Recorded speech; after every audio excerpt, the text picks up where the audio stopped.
Ką, šiandien kieme pas mane jau antra V klasė. Tai šitai V klasiai naujinam žemėlapius navigacijos ir reikia susižiūrėti, dėl ko AdBlue klaida dega. Taip pat didėja alyvos kiekis variklyje. Tai panašu, kad turbūt DPF regeneraciją darant, kūras bėga į variklį. Taip, jau naujinasi žemėlapiai. Dėja, naujausi yra praeitų metų, tai 22 metų žemėlapį rašomi ir yra klaida tokia vat su AdBlue, kad po 386 km nebeleis užsivesti automobilio. Tai kiek susižiūrėjau, klaida buvo dėl nepakankamo kiekio AdBlue sistemoje. Pranešimą nuresetinsiu ir turėtų būti viskas tvarkoje. Keliavo 212 šiekiem tokiem darbam su magnetola, tai pastebėjau, kad yra numerių rėmeliai aplaužyti ir negražus. Tai manau, kad uždėsim tokius. Jau su klientu susiskambinau, viskas jam tinka, tai uždėsiu savo numerių rėmelius. Jeigu ir jūs atvažiuojat pas mane kažkokiem darbam ir norit, galiu numerių rėmelius duoti dovanų. Viskas, tiek prieki, tiek gale. Užmontavau numerių rėmelius. Na ir tikrai tvarkingiau atrodo. Šiek tiek patiesinau netgi numerį. Matyt, kažkur buvo atsiremta su priekiu, tai tikrai gražiau atrodo negu praeitinį rėmelį. Ką, lekiu su 166 ml. Atvažiavo su vat tokiom visokiom klaidom. Šitas pranešimas yra,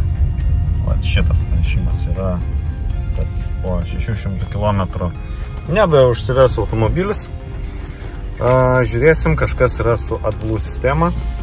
Trauka viskas tvarkoja, bet kažkodėl tai išmetė šitą klaidą.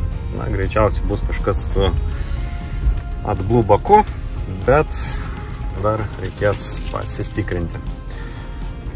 Pasidarysim dar pilną diagnostiką ir bus aišku, kokios čia bėdos. Darom pavarų dėžės adaptaciją, CLA 117. Pavarų adaptacija vyksta stovint, jungimas, išjungimas ir sankabos sukabinimas. Tai pasižiūrėsim, ar pavarų dėžė gražiau dirbs po to. Tai ką, praeitą savaitę matėt, kaip traukiau turbiną iš savo ceškės ir ją buvau vėl sudėjęs. Važiuoja automobilis daug geriau su nauja turboelektrinė dalimi. Bet turboelektrinę dalį reikėjo dar sukalibruoti. Tai ačiū kolegoms iš Turbofortas. Šiandien lėkiau į Kauną, vėl nusiėmęs turbiną. Su motociklu susikroviau visą turbiną į daiktadėžę ir nulėkiau pas juos, kad ją susikalibruoti. Buvo šiek tiek niuansų, kadangi elektrinė dalis yra kiniška, tai ne visi iš tikrųjų programatoriai ima jas, tai buvo šiek tiek reikalų, bet nieko, chebra susitvarkė. Tai ačiū dar kartą jiems. Tai dabar susirinkinėjau atgal turbiną, pasijungiau tepimo vamzdelį, visas varinės tarpinės naujas susidėjau ir nusipirkau naujo tipo, šiek tiek kitokį užveržimo žiedą, kadangi šitas nesuverždavo iki galo gražiai, tai šiek tiek man leisdavo turbiną slėgį. Tai dabar nusipirkau šiek tiek kitokio tipo ir bandysiu jį susiveržti dar smarkiau, kadangi praeitas manęs netenkino jo kokybę. Ant kitų flanšų jisai tinka, pavyzdžiui, matom, tenais toliau vienas dar yra, viskas ten tiko, bet šitam jisai šiek tiek yra plonesnis ir neužspaudžia iki galo. Tai va, tęsiu surinkimo darbus tada ir lėksiu bandytis. Nusiėmiau ratą, ML ir matom, kame yra problema. Tai sprogo pagalvė. Pagalvė šita pas mane prabuvo, nežinau, gal kokių pusę metų maksimum ir sprogo. Tai nežinau, galbūt kažkas tai įlindo ir todėl sprogo, nežinau, galbūt jau buvo pažeista, bet na, yra kaip yra. Tai gerai, kad turiu atsarginę naują ir bandysim dėti. Tai ką šiuo metu darau, tai pavarų dėžės adaptacija. 9G pavarų dėžė, visai man šita dėžė patinka, nes ją galima adaptuoti stovint, nereikia važinėti ir būti susikaupusiam į eismą. Tai esmė yra tame, kad iš pirmos į antrą būdavo smūgis, žmogus skundėsi, tai dabar padarysim adaptaciją jai. Ir plus dar paprašė atnaujinti žemėlapis. Čia yra NTG 4,5 magnetola, tai yra šių metų žemėlapiai, juos atnaujinsim ir turėsim naujausius žemėlapius. Turiu pas save, kaip matom, Kabriko CLK spidometrą ir dalis jo nešviečia. Tai jau matom šitas ir šitas šviečia, nešviečia šitas. Ir kadangi žmogus norėjo, kad būtų ir kilometrais per valandą skalė, tai keisim spidometrą. Turiu pakaitinį, tai ardausi šitą ir tvarkau. Jau susidėjęs spidometras į CLK ir pasižiūrėkit, kokia yra maža rida. 40 000 pravažiavęs CLK. Ir dabar dabaigsiu tik tai dar europinti jį skydelį. Tai 108 Fahrenheitai viduj, padarysim laipsniais ir visus tokius parametrus, kad būtų paprasčiau skaityti patiems. Ką, draugai, čia turim belen kokią didumo projektą. Iš tikrųjų, antrą dieną jau žaidžiu ir knaisuosi. Trumpai tariant, žmogus užnorėjo susimontuoti oro jonizavimo ir kvapų generavimo sistemą. Tai jau, kaip matom, kvapų generatorius yra pastatytas ir jau esu čia sumontavęs oro jonizatorių. Tai tiesiog reikėjo įsipjauti į ortakius ir sumontuoti šitą prietaisą. Pajungti laidyną ir dabar liko sumontuoti atgal magnetolas ir spidometro ekraną. Ir tiesiog paleisim viską. Sukodavau jau ir turim oro kondicionavimo sistemoje nustatymus jonizaciją ir kvapuką. High, medium, low arba visai išjungti.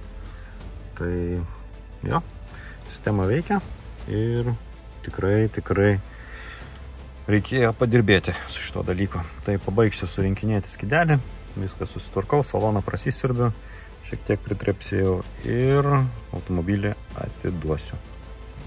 Lėkiu su tokiu įdomesniu aparatu, Unimogas. Nėra ką labai daug papasakot, tiesiog lėkiu namo.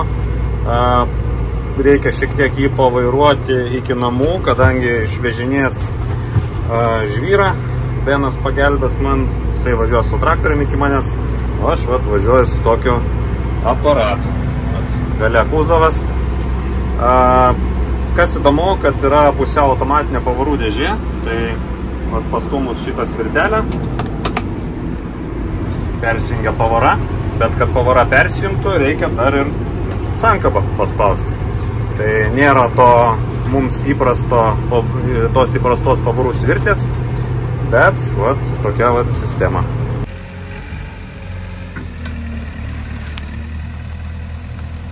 Nu, sakykit, ar reikia šito aparato test drive? Jeigu surenkam 3000 laikų, tai darom test drive, filmuojam šitą aparatą. Plius minus išsigaudžiau su C klasės traukos denginėjimu, tai ruošiuosi ring challenge varžybų ir reikia pasikeisti variklinę alyvą. Tai tiesiog išsitrauksiu seną ir pilsiu naują. Iš tikrųjų nėra pravažiuota tenais net 3000 berods su ta alyva, bet prieš varžybas yra geras tonas pasikeisti ir neturėti problemų.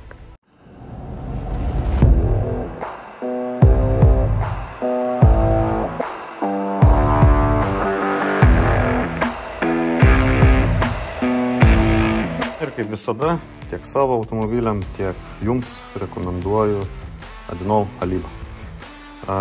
Esu nemažai iš tikrųjų išbandęs alyvų, tai šitos alyvos iš tikrųjų patiko, kad yra labai gera bazė ir tikrai nemažai priedų. Tai susipilsiu į variklį ir bandysim bėgti trasą.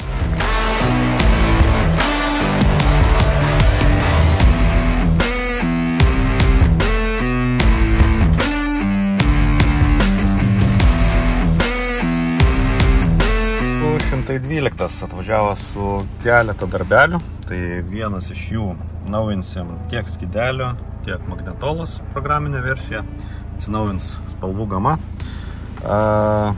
AGR DPF-as ir reikės susižiūrėti, kodėl neveikia padangų davikliai slėgio ir neveikia blind spotas.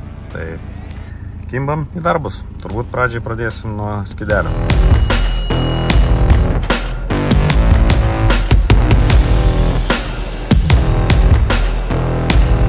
Taip, baigiau visus darbus su 212. Padaryta yra pavarų dėžės adaptacija, diagnostika pilna, softo naujinimas, magnetolai ir skydeliai, kuro likutis litrais bake, kaip matom, AMG meniu, gazo reakcijos korekcija ir bandyta iš tikrųjų sužeminti automobilį, bet dėja galiniai davikliai daugiau neleidžia to, tai reikia arba perdarinėti kronšteinus, arba susitaikyti kaip yra. Galios didinimas irgi planas yra padaryti galios didinimą, bet kol yra DPF-as čianais, tai dėja nepadarysim, tai reikia fiziškai pasišalinti tada jį ir didintis galią. Tai šiaip automobilis tvarkingas, problemų nėra su tuo, tai galima atlikti šitą darimą. Ir blind spoto dešinys galinis radaras, jisai yra miręs ir jį reikės keisti. Tai atliktais visus darbus paminėjau, tai su šito automobiliu tiek ir judu toliau. Turim šiokią tokią problemėlę su GLK. 2.1 dizeliukas, M651 variklis ir yra problema tame, kad buvo automobilis Mercedes centre ir ten nustatė problemą, kad bėda yra variklio kompe.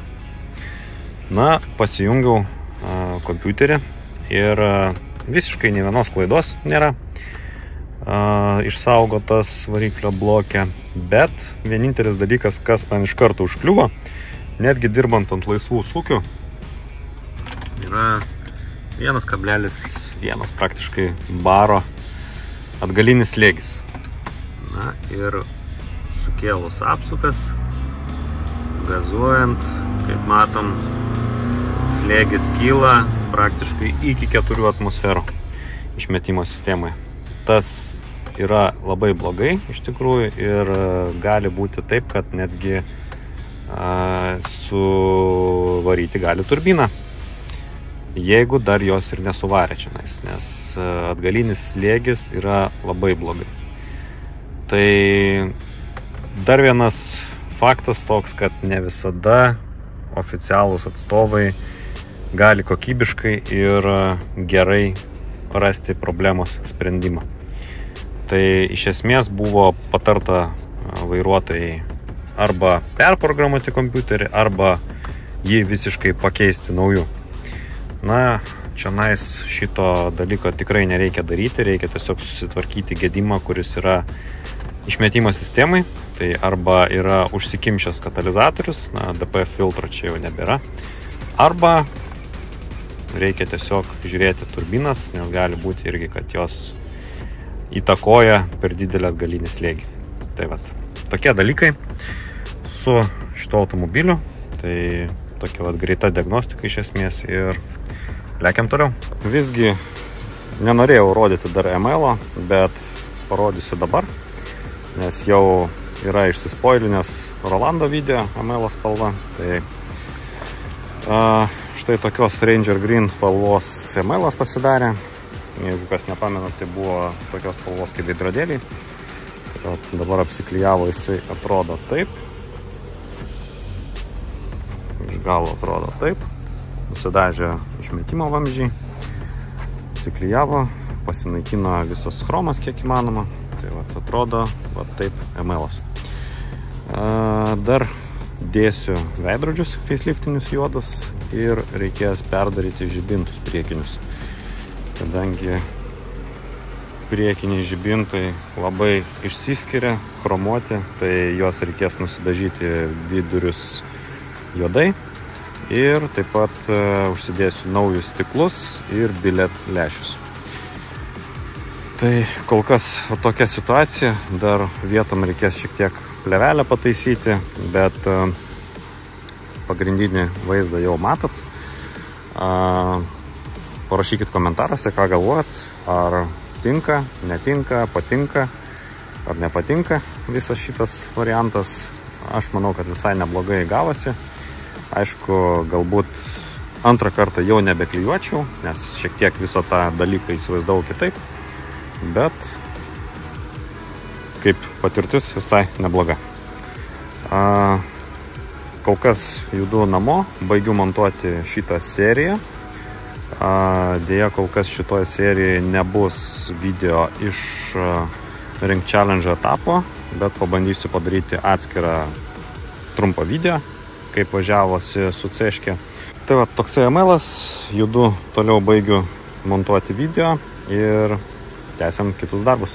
Va tokį va stendą susirinkau, atklijuoju dabar žibintą. Vieną žibintą jau esu išrinkęs, nuėmęs stiklą, dabar antrą atkaitinu, irgi nusiimsiu, atsiklijuosi stiklą. Ir planas yra savo emailui susidėti biled lęšius ir nusidažyti chromuotas detalės juodai, kad labai neišsiskirtų iš bendro vaizdo, kadangi chromuotų detalių praktiškai jau nebėra. Tai pasidarysim šitos darbus, plus gausiu gerokai geresnį švietimo spindulį. Dėl šitų remontų, va tokių neklauskit, tikrai nedarau. Žmonėm tiesiog savo nusiimsiu, dabar pasidarysiu. Esmė tame, kad užima tikrai daug laiko, kad kruopščiai viską padaryti, tai tikrai šito dalykų klientam neužsiema.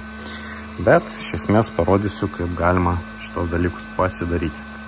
Turim standartinę situaciją, iš tikrųjų, kai būna sukta rida ir prijungta visokių nesąmonių prie skidelio. Dabar skidelis veikia, tačiau diagnostika jo nenuskaito ir neveikia keletas funkcijų, tai kaip collisionas, meta klaidas visokias ir taip toliau panašiai. Bandysim atgaivinti šitą situaciją, kad vėl pradėtų veikti šitie dalykai, bet galimai teks turbūt tą emuliatorių šalinti ir atsistatys originali rida. Na vat, tokį kūšį išmontavau iš 205. Skidelėje nebėra jokių klaidų, bet dėja atsistatė originali rida. Na, dėja, nedėja, bet iš esmės geras dalykas, bent jau matysim realią situaciją. Buvo prieš tai 160 000, dabar 304.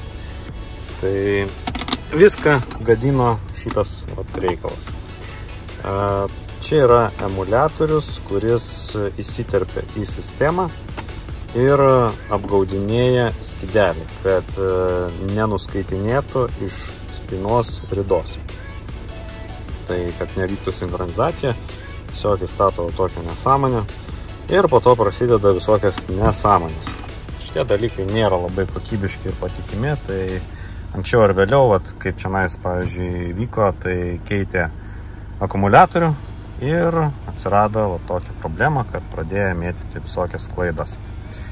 Tai dabar užeinam į serviso meniu ir matom 0 klaidų.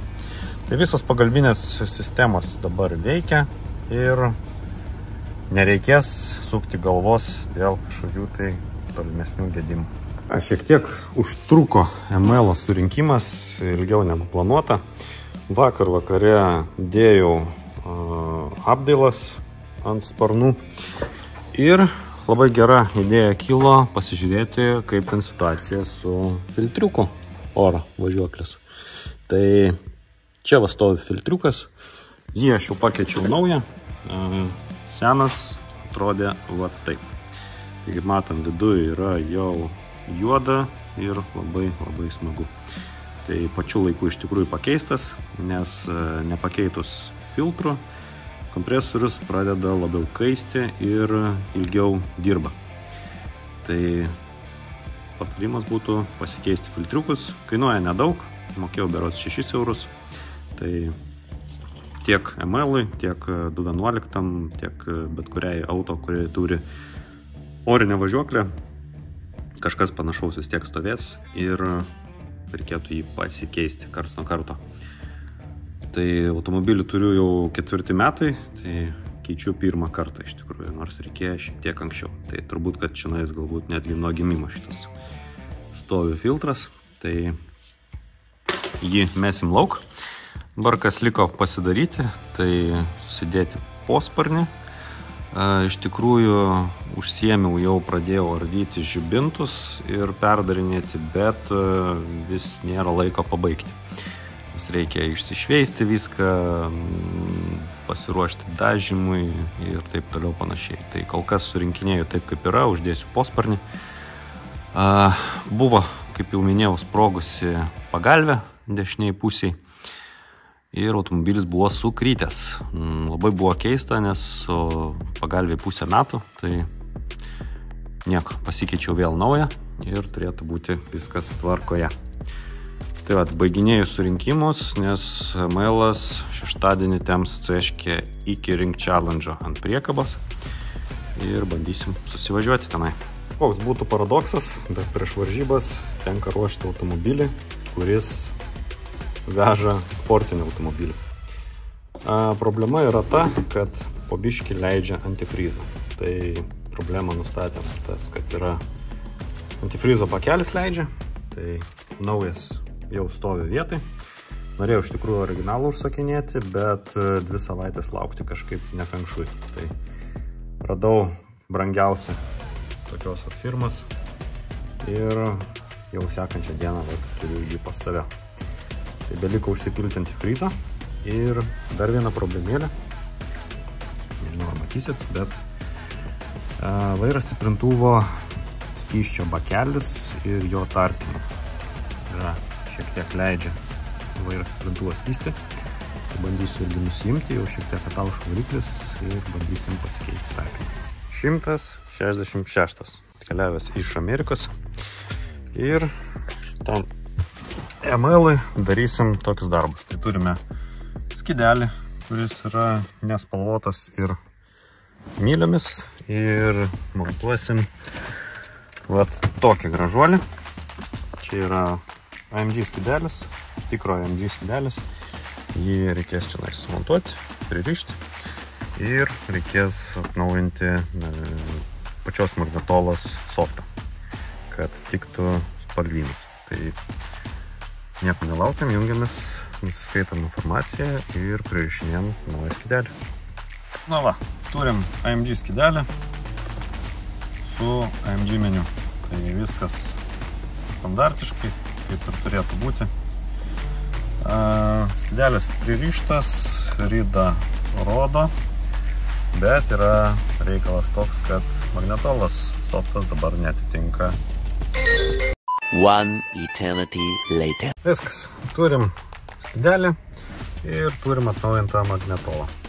Taip pat magnetolai irgi pakeičiau į europinius radio dažnius ir padariau, kad rodytų informaciją iš radio stoties, tai kokia daina groja, kokia radio stotis ir taip toliau panašiai. Ko amerikietiškose variantuose nebuvo.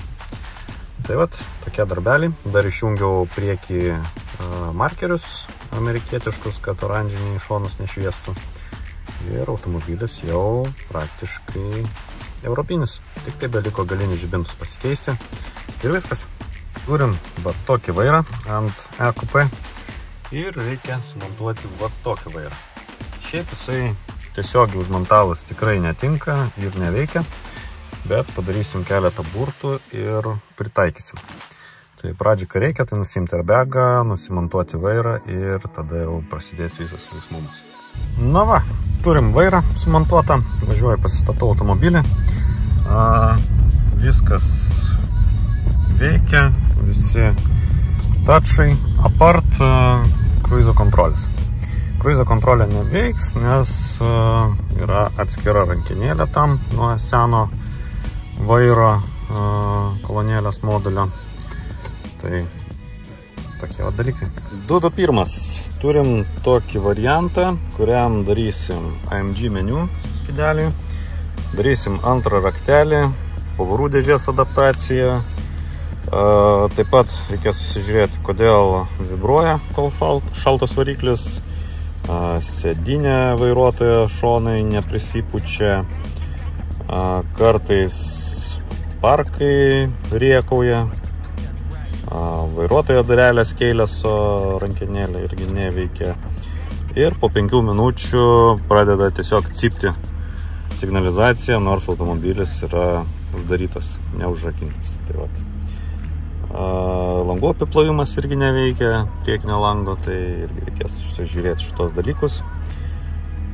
Tai vat, kimbam į darbus.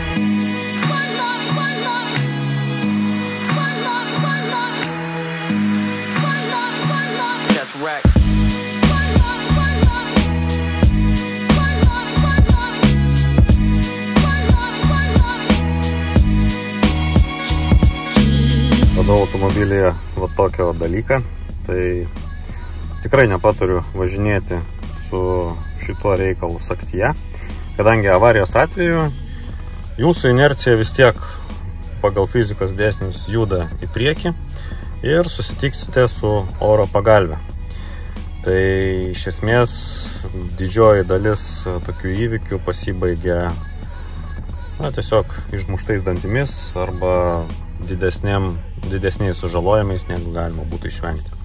Tai visada naudokite diržą saugos.